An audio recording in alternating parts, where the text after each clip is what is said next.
IPL 2024 के 38वें महामुकाबले में Rajasthan Royals की टीम ने मुंबई इंडियंस की टीम के खिलाफ रचा इतिहास, जीता मुकाबला, मुंबई इंडियंस की टीम को किया पूरी तरह से बाहर। नमस्कार दोस्तों, स्वागत है एक बार फिर हमारे चैनल में।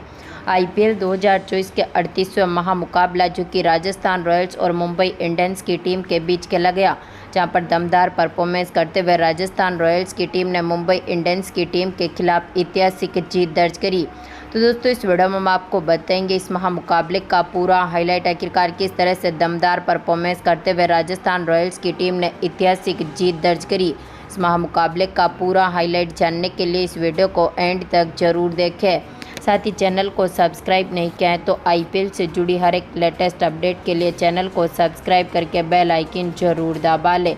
अगर आप भी यहां पर दमदार राजस्थान रॉयल्स की टीम की ऐतिहासिक जीत के साथ खुश हैं तो दोस्तों, हम बात करें इस मुकाबले की शुरुआत से, तो आज के इस मुकाबले में सिक्का उछाला राजस्थान रॉयल्स की टीम के कप्तान संजू सैमसन ने, लेकिन गिरा यहां पर मुंबई इंडियंस की टीम के पक्ष में, जहां पर मुंबई इंडियंस की टीम ने इस मुकाबले में टॉस जीता और पहले बल्लेबाजी करने का फैसला किया। हम बात करें इस टीम की शुरुआत से, तो पारी की शुरुआत करने उतरे थे हिटमैन रोहित शर्मा, तो उनके साथ थे ईशान किशन, जहां पर हिटमैन रोहित शर्मा ने अपने पहले ओवर की दूसरी बॉल पर ही बोल्ट की गेंद का शानदार आगाज किया और दमदार शॉट खेला। गेंद को बाउंड्री लाइन के पार भेजते हुए दमदार चौके के साथ अपना खाता खोला, लेकिन इसी ओवर की 5वीं बॉल पर बोल्ट ने रोहित शर्मा का विकेट लिया। सैमसन के हाथों से इनको कैच आउट करवा दिया, जो कि 5 बॉलों पर मात्र 6 ही रन बना सके और इनको पेविलियन की राह देखनी पड़ी। तो इसके बाद ईशान किशन का साथ देने मैदान पर आए सूर्य कुमार यादव, लेकिन आज के मुकाबले में ईशान किशन भी यहां पर दूसरे ओवर की तीसरी बॉल पर ही संदीप की गेंद का शिकार हुए। इनको भी सैमसन के हाथों से कैच आउट करवा दिया, जो 3 बॉलों पर अपना खाता भी नहीं खोल सके और इनको भी पेविलियन की राह देखनी पड़ी। तो इसके बाद सूर्य कुमार यादव का साथ देने मैदान पर उतरे तिलक वर्मा, जहां पर सूर्य कुमार यादव ने भी तीसरे ओवर की दूसरी बॉल पर बोल्ट की गेंद का शानदार आगाज किया और दमदार चौके के साथ अपना खाता खोला। तो इसी ओवर की चौथी बॉल पर सूर्य ने एक बार फिर शानदार शॉट खेला और एक बार फिर गेंद को बाउंड्री लाइन के पार भेजते हुए दमदार चौका जड़ दिया, लेकिन यहां पर चौथे ओवर की पहली बॉल पर ही संदीप ने सूर्या को भी चलता कर दिया। रोमेन पॉवेल के हाथों से इनको कैच आउट करवा दिया, जो 8 बॉलों पर 10 रन बनने के बाद पेविलियन लौटे। तो इसके बाद पारी को संभालने आए मोहम्मद नबी, जहां पर मोहम्मद नबी भी इस मुकाबले में कुछ खास करते हुए नहीं दिखे। हालांकि मुंबई इंडियंस की टीम की पारी पूरी तरह से बिखरती हुई दिखी। छठे ओवर की दूसरी बॉल जो कि आवेश खान डालने आए थे, दमदार फॉर्म में उतरे मोहम्मद नबी ने स्क्वायर लेग के ऊपर से गेंद को बाउंड्री लाइन के पार भेजते हुए छक्के के साथ अपना खाता खोला। तो इसके बाद इसी ओवर की तीसरी बॉल पर इनके बल्ले से कवर पॉइंट की तरफ एक और चौका देखने को मिला। तो इसके बाद दमदार फॉर्म में उतरे दोनों खिलाड़ियों ने शानदार साझेदारी करी।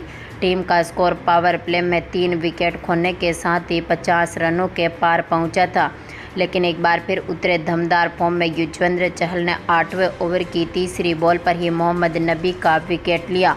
इनको यहां पर कैच और बोल्ट कर दिया, जो 17 बॉलों पर 23 रन बनने के बाद पेविलियन लौटे। तो इसके बाद पारी को संभालने उतरे वेत्रा, जहां पर वेत्रा ने भी दमदार परफॉर्मेंस करते हुए इसी ओवर की 5वीं बॉल पर चौके के साथ अपना खाता खोला। तो इसके बाद दमदार फॉर्म में उतरे तिलक वर्मा ने 9वें ओवर की दूसरी बॉल पर आवेश खान अश्विन की गेंद का शानदार आगाज किया और एक बार फिर इन्होंने भी गेंद को बाउंड्री लाइन के पार भेजा और दमदार छक्का जड़ दिया। तो इसके बाद तिलक वर्मा ने 10वें ओवर की तीसरी बॉल पर आवेश खान की गेंद का एक बार फिर शानदार आगाज किया। फाइन लेग के ऊपर से गेंद को बाउंड्री लाइन के पार भेजते हुए एक बार फिर दमदार चौका जड़ दिया।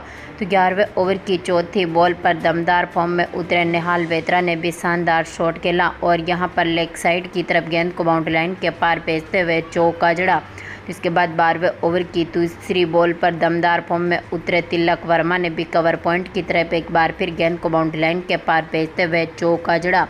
इसी ओवर की आखिरी बॉल पर तिलक वर्मा के बल्ले से एक और शानदार चौका देखने को मिला था। दोनों खिलाड़ियों ने मिलकर यहां पर शानदार साझेदारी करी।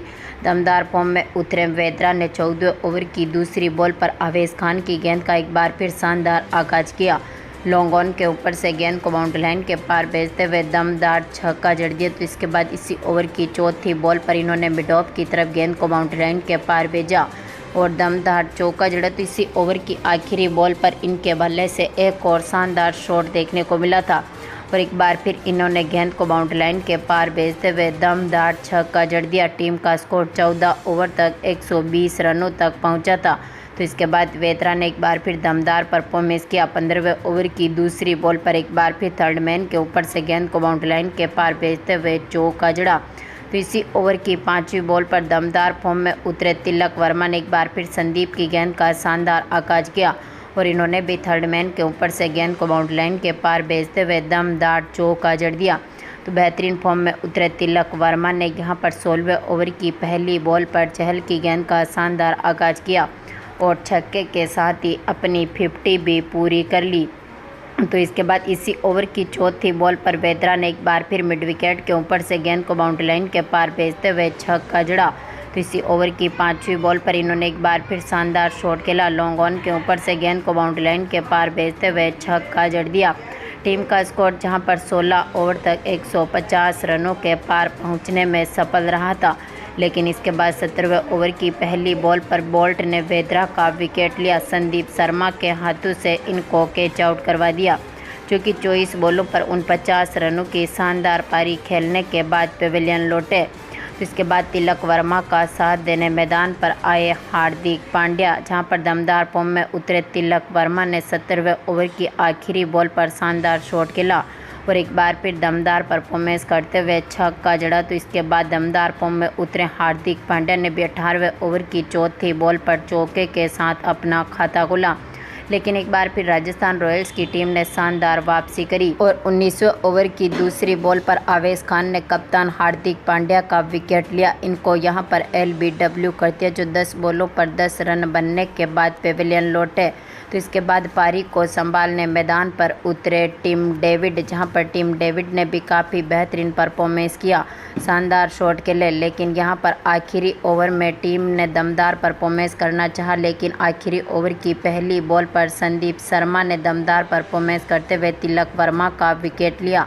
रोमैन पॉवेल के हाथों से इनको कैच आउट करवा दिया, जो 45 बॉलों पर 65 रनों की शानदार पारी खेलने के बाद पेविलियन लौटे।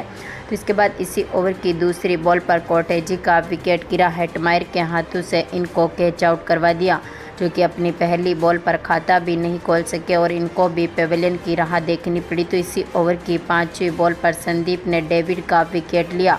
इनको भी यहां पर पराग के हाथों से कैच आउट करवा दिया, जो 5 बॉलों पर 3 रन बनने के बाद पेविलियन लौटे। यानी कि यहां पर मुंबई इंडियंस की टीम ने अपने 9 विकेट खोने के साथ ही 179 रन बना दिए, यानी कि 180 रनों का टारगेट अब राजस्थान रॉयल्स की टीम के सामने रख दिया।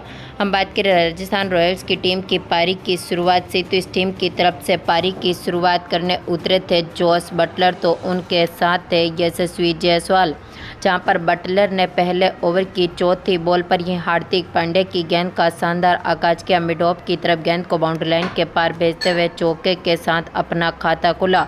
तो इसी ओवर की 5वीं बॉल पर इन्होंने कवर और एक्स्ट्रा कवर के बीच में से गेंद को बाउंड्री लाइन के पार भेजा और एक और दमदार चौका जड़ दिया।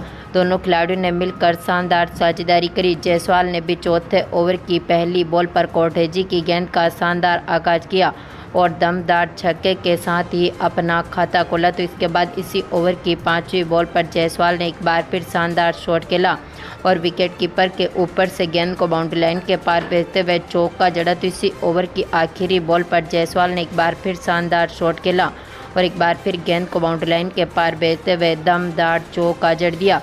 तो इसके बाद 5वें ओवर की दूसरी बॉल पर भी बटलर ने मिड विकेट के ऊपर से गेंद को बाउंड्री लाइन के पार भेजते हुए चौका जड़ा। तो इसी ओवर की आखिरी बॉल पर जायसवाल ने एक बार फिर शानदार शॉट खेला और कवर पॉइंट की तरफ गेंद को बाउंड्री लाइन के पार भेजते हुए एक और चौका जड़ दिया। तो इसके बाद 6ठे ओवर की दूसरी बॉल पर बटलर ने कवर पॉइंट की तरफ चौका जड़ा। तो इसी ओवर की तीसरी बॉल पर इन्होंने मिड ऑफ की तरफ चौका जड़ा। तो इसी ओवर की 5वीं बॉल पर इन्होंने एक बार फिर कवर पॉइंट की तरफ गेंद को बाउंड्री लाइन के पार भेजते हुए दमदार चौका जड़ दिया। आखिरी गेंद पर जायसवाल ने एक बार फिर शानदार शॉट खेला और दमदार चौका-जड़ा, यानी कि पावर प्ले में टीम ने दमदार परफॉर्मेंस करते हुए अपने स्कोर को 60 रनों के पार पहुंचा दिया। तो इसके बाद बारिश के बाद एक बार फिर दोनों खिलाड़ियों ने बेहतरीन परफॉर्मेंस करना चाहा, लेकिन यहां पर मुंबई इंडियंस की टीम को बड़ी सफलता मिली बटलर के रूप में। 8वें ओवर की आखिरी बॉल पर पीयूष चावला ने बटलर का विकेट लिया, जो कि आज के मुकाबले में 25 बॉलों पर 35 रनों की शानदार पारी खेलने के बाद पेविलियन लौटे। इसके बाद यशस्वी जायसवाल का साथ देने मैदान पर उतरे संजू सैमसन। दमदार फॉर्म में उतरे जायसवाल ने 9वें ओवर की 5वीं बॉल पर शानदार शॉट खेला। लॉन्ग ऑन के ऊपर से गेंद को बाउंड्री लाइन के पार भेजते हुए दमदार छक्का जड़ दिया। तो इसके बाद 10वें ओवर की दूसरी बॉल पर जायसवाल ने चावला की गेंद का एक बार फिर शानदार आगाज किया और दमदार चौका जड़ा। तो इसके बाद इसी ओवर की तीसरी बॉल पर इन्होंने अपने 1 रन के साथ ही अपनी 50 भी पूरी कर ली। तो इसी ओवर की आखिरी बॉल पर जायसवाल ने एक बार फिर शानदार शॉट खेला और एक बार फिर गेंद को बाउंड्री लाइन के पार भेजते हुए छक्का जड़ दिया। तो इसके बाद यहां पर 11वें ओवर की तीसरी बॉल पर जायसवाल ने 90 की गेंद का एक बार फिर शानदार आगाज किया। डीप मिड विकेट की तरफ गेंद को बाउंड्री लाइन के पार भेजते हुए छक्का जड़ा। इसी ओवर की 5वीं बॉल पर सैमसन ने भी यहां पर दमदार शॉट खेला और मिड विकेट की तरफ गेंद को बाउंड्री लाइन के पार भेजते हुए दमदार छक्का जड़ दिया। तो इसके बाद 13वें ओवर की तीसरी बॉल चुकी हार्दिक पांड्या डालने आए थे। सैमसन ने एक बार फिर शानदार शॉट खेला। लॉन्ग ऑन के ऊपर से गेंद को बाउंड्री लाइन के पार भेजते हुए दमदार छक्का जड़ दिया। तो इसके बाद 14वें ओवर की तीसरी बॉल पर चावला की गेंद का जायसवाल ने एक बार फिर शानदार आगाज किया। लॉन्ग ऑफ के ऊपर से एक बार फिर गेंद को बाउंड्री लाइन के पार भेजा और दमदार छक्का जड़ दिया। तो इसके बाद 15वें ओवर की पहली बॉल पर बुमराह की गेंद का जायसवाल ने एक बार फिर शानदार आगाज किया। स्क्वायर लेग के ऊपर से गेंद को बाउंड्री लाइन के पार भेजते हुए छक्का जड़ा। तो इसी ओवर की दूसरी बॉल पर जायसवाल के बल्ले से फाइन लेग के ऊपर से एक और चौका देखने को मिला था, यानी कि यहां पर टीम ने 15 ओवर तक ही अपने स्कोर को 150 रनों के पार पहुंचा दिया। तो इसके बाद यहां पर 16वें ओवर की आखिरी गेंद जो कि कोटेजी डालने आए थे, जायसवाल ने एक बार फिर डीप मिड विकेट की तरफ गेंद को बाउंड्री लाइन के पार भेजते हुए दमदार छक्का जड़ा। इसके बाद 17वें ओवर की दूसरी बॉल पर सैमसन ने भी फाइन लेग के ऊपर से दमदार चौका जड़ा। तो इसी ओवर की 5वीं बॉल पर सैमसन ने एक बार फिर शानदार शॉट खेला और आउटसाइड ऑफ की तरफ एक बार फिर गेंद को बाउंड्री लाइन के पार भेजते हुए दमदार चौका जड़ दिया। यशस्वी जायसवाल ने इस मुकाबले में काफ़ी बेहतरीन परफॉर्मेंस किया और यहां पर जायसवाल ने 19वें ओवर की पहली बॉल पर तिलक वर्मा के गेंद के 1 रन के साथ ही अपना यहां पर शतक भी पूरा कर लिया। तो इसके बाद इसी ओवर की चौथी गेंद पर जायसवाल ने शानदार चौके के साथ ही मुकाबले को अपने नाम पर किया, यानी कि राजस्थान रॉयल्स की टीम ने मात्र 19.4 ओवर में टारगेट को चेस किया और 9 विकेट से इस मुकाबले को ऐतिहासिक तरीके से जीतकर अपने नाम पर किया। तो दोस्तों, आपको क्या लगता है, इस बार मुंबई इंडियंस की टीम अब क्वालिफाई में अपनी जगह बना पाएगी? अपनी कीमती राय कमेंट बॉक्स में ज़रूर दें। धन्यवाद दोस्तों।